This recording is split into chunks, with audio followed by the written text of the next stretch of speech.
Hi வணக்கம். அம்லி கிச்சனில் இன்றைக்கி வெரைட்டி ரைஸில் தக்காளி சாதம் பண்ணுறேன் லஞ்சுக்கு. இதில் எண்ணெய் 2 ஸ்பூன் விட்டு தக்காளி, பச்சை மிளகா, காஞ்ச மிளகா, பூண்டு, பச்சை கொத்தமல்லி இதெல்லாம் போட்டு வதக்கி வச்சுருக்கேன்.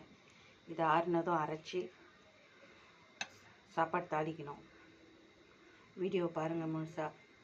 இது பல்ஸ் மோட் வச்சு ஒரு 2 திருப்பி எடுத்துடணும். இதில் உப்பு போட்டேன் நான். பாருங்கள், இந்த அளவுக்கு அரைப்பட்டுருக்கு. இது இப்போ தாளிக்கலாம். எண்ணெய் விட்டு கடுகு சீரகம் போட்டு தாளிக்கணும். 4 ஸ்பூன் எண்ணெய் விட்டுருக்கேன். 1/2 ஸ்பூன் சீரகம், கடுகு கொஞ்சம், கருவேப்பிலை. கடுகு பொரிஞ்சதும் அரைச்சி வச்சு விழுத இதில் போட்டு கொஞ்சம் வதக்கி விடலாம். இதிலே மஞ்சத்தூள், கொஞ்சோண்டு தனி மிளகாத்தூள், உப்பு ஆல்ரெடி இதில் போட்டிருக்கேன். பத்தலைன்னா இதில் கொஞ்சம் போட்டுக்க வேண்டியது தான்.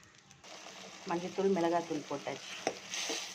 கொஞ்சமாக வதக்கிட்டு இதில் கொஞ்சோண்டு பெருங்காயம் சேர்த்துக்கலாம். பெருங்காயம் போட்ட தக்காளிலாம் சுருண்டு வந்துருச்சு பாருங்கள். அந்த தண்ணியெல்லாம் அப்சர்வ் பண்ணிவிட்டு எண்ணெயெல்லாம் பிரிஞ்சு வந்திருக்கு. சாதம் ஆற வச்சு வச்சுருக்கேன். இதில் போட்டு கலரிட்டு லஞ்ச் பாக்ஸில் கட்ட வேண்டியிருக்கோம். லஞ்ச் பாக்ஸ் ரெசிபி ரெடி ஆகிடுச்சு பாருங்கள் ஃப்ரெண்ட்ஸ். ஒரு பேச்சுலருங்களாம் குழம்பு தேடணுன்னு அவசியம் இல்லை. சாதம் வடிச்சிட்டு ஒரு 2 தக்காளி, கொஞ்சம் கொத்தமல்லி, 2 பல்லு பூண்டு, 2 பச்சை மிளகாய் போட்டு கொஞ்சோண்டு 1 ஸ்பூன் எண்ணெய் விட்டு வதக்கி அரைச்சி இது மாதிரி தாளிச்சிடலாம். சட்டுன்னு எடுத்துன்னு போயிடலாம். டேஸ்ட்டாக இருக்குது.